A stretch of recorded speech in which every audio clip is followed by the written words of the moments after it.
City-state of London and the Vatican, a third city-state was officially created in 1982. That city-state is called the District of Columbia and is located on 10 square miles of land in the heart of Washington.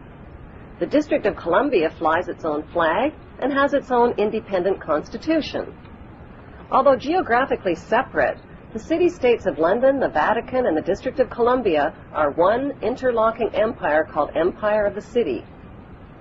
The flag of Washington's District of Columbia has 3 red stars, one for each city-state in the 3-city empire. This corporate empire of 3 city-states controls the world economically through London's inner city, militarily through the District of Columbia, and spiritually through the Vatican.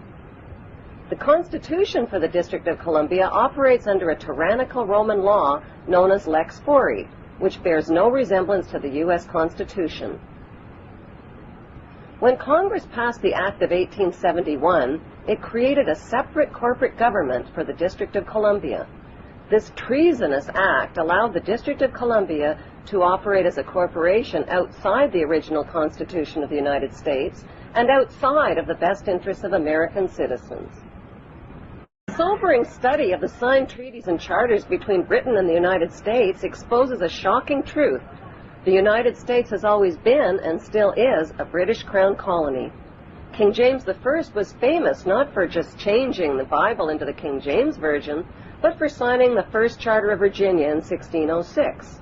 That charter granted America's British forefathers a license to settle and colonize America.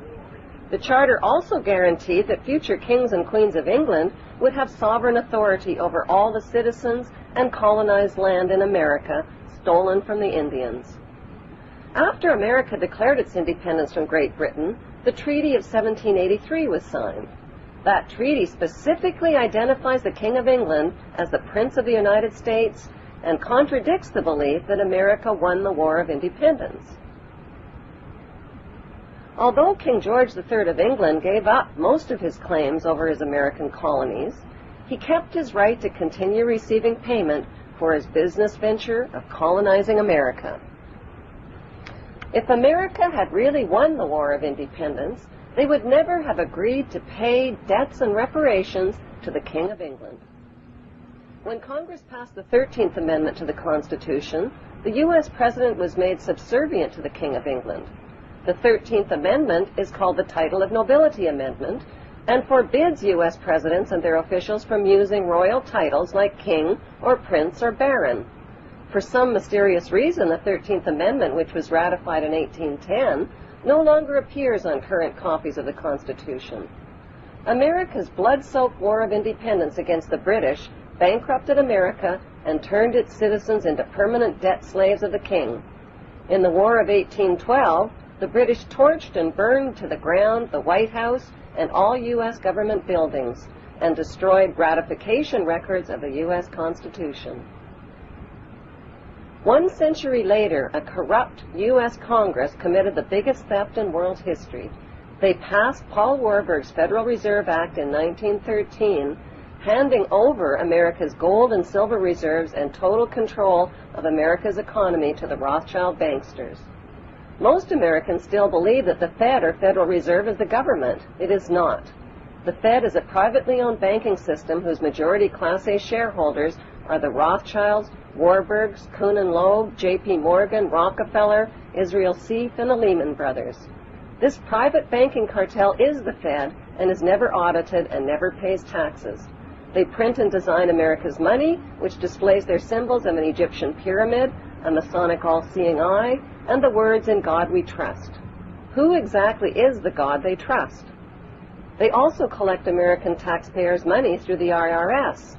Then they loan it back again with interest to pay for roads, bridges, and other public. Most U.S. citizens believe that the United States is a country and that the President is the most powerful man on earth. The United States is not a country. It is a corporation, and the President is President of the Corporation of the United States. He and his elected officials work for the corporation, not for the American people. Since the United States is a corporation, who owns the corporation of the United States? Like Canada and Australia, whose leaders are prime ministers of the Queen and whose land is called Crown Land, the United States is just another Crown colony. Crown colonies are controlled by the empire of 3 city-states. At the center of each city-state is a towering, phallic-shaped stone monument called an obelisk that points skyward. In D.C. city-state, the obelisk, known as the Washington Monument, was dedicated to Freemason George Washington by the Freemason Grand Lodge of the District of Columbia. The Secretive Brotherhood of Freemasons laid the Washington obelisk's cornerstone in 1848 and contributed 22 Masonic memorial stones. 250 Masonic lodges financed the Washington Monument obelisk, including the Knights Templar Masonic Order. At the heart of London city-state is a 187-ton, 69-foot-tall Egyptian obelisk called Cleopatra's Needle. It was transported from Egypt and erected on the banks of the River Thames. In Vatican City, another Egyptian obelisk towers high above St. Peter's Square.